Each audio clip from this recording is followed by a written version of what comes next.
নমস্কার বন্ধুরা, টিআরওয়াই চ্যানেলে আপনাদের সবাইকে স্বাগত জানাই। কেমন আছেন বন্ধুরা?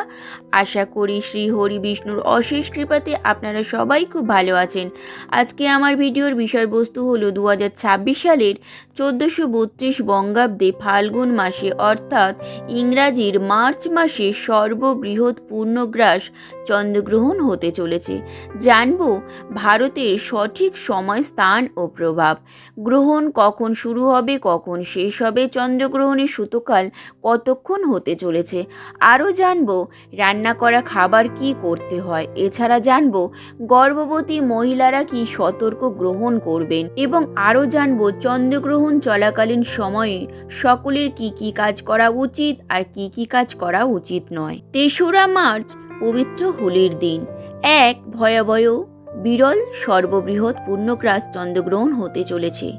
এই চন্দ্রগ্রহণটি এই বছরের দীর্ঘতম চন্দ্রগ্রহণ। পঞ্জিকা অনুসারে 3রা মার্চ দুপুর থেকে সন্ধ্যা পর্যন্ত চন্দ্রগ্রহণটি হবে।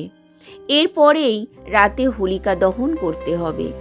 এই গ্রহণ ভারত ও বাংলাদেশ দৃশ্যমান হবে।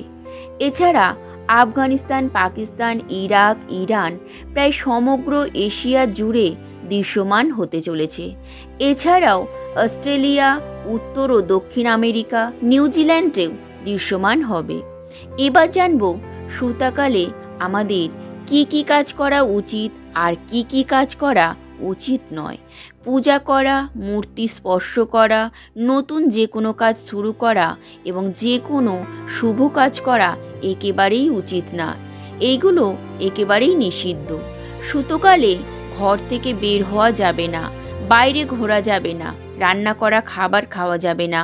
এই সময় গর্ভবতী মহিলাদের একেবারেই ঘর থেকে বের হওয়া যাবে না।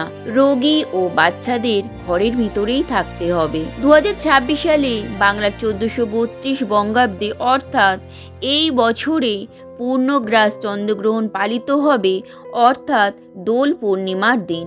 3রা মার্চ 2026 বাংলার 18ই ফাল্গুন 1432 মঙ্গলবার। পূর্ণগ্রাস চন্দ্রগ্রহণ আরম্ভ হবে দুপুর 3:20 মিনিটে। পূর্ণগ্রাস চন্দ্রগ্রহণ শুরু হবে বিকেল 4:34 মিনিটে। গ্রহণের মধ্যকাল হবে বিকেল 5:05 মিনিটে এবং পূর্ণগ্রাস সমাপ্ত হবে সন্ধে 5:33 মিনিটে এবং গ্রহণ সমাপ্ত হবে সন্ধে 6:48 মিনিটে। পূর্ণগ্রাসের স্থিতিকাল থাকবে 59 মিনিট।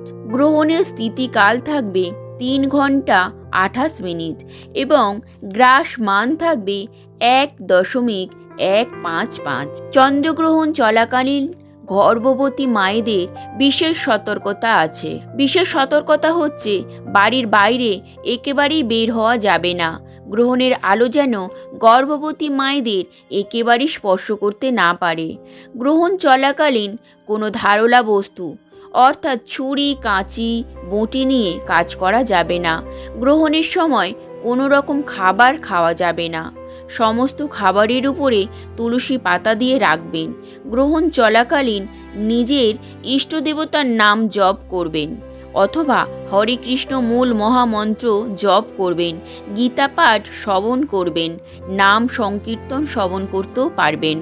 এই সময় ঠাকুরের নাম যত বেশি করে উচ্চারণ করবেন সমস্ত বিপদ আপদ থেকে মুক্ত হবে।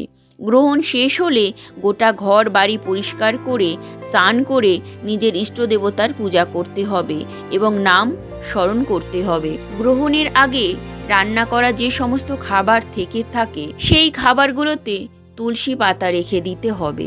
গ্রহণের আগে যে সমস্ত রান্না করা খাবার থেকে যায় সেই সমস্ত খাবারের উপরে তুলসী পাতা দিয়ে রাখতে হবে। চন্দ্রগ্রহণ চলাকালীন সবাই সাবধানে থাকবেন। অবশ্যই আমার ভিডিওতে আপনি নতুন হয়ে থাকলে সাবস্ক্রাইব করে লাইক, কমেন্ট, শেয়ার করে পাশে থাকবেন। আমার ভিডিওটা এই পর্যন্ত। ভিডিওটা শেষ পর্যন্ত পাশে থাকার জন্য অনেক ধন্যবাদ। হরে কৃষ্ণ।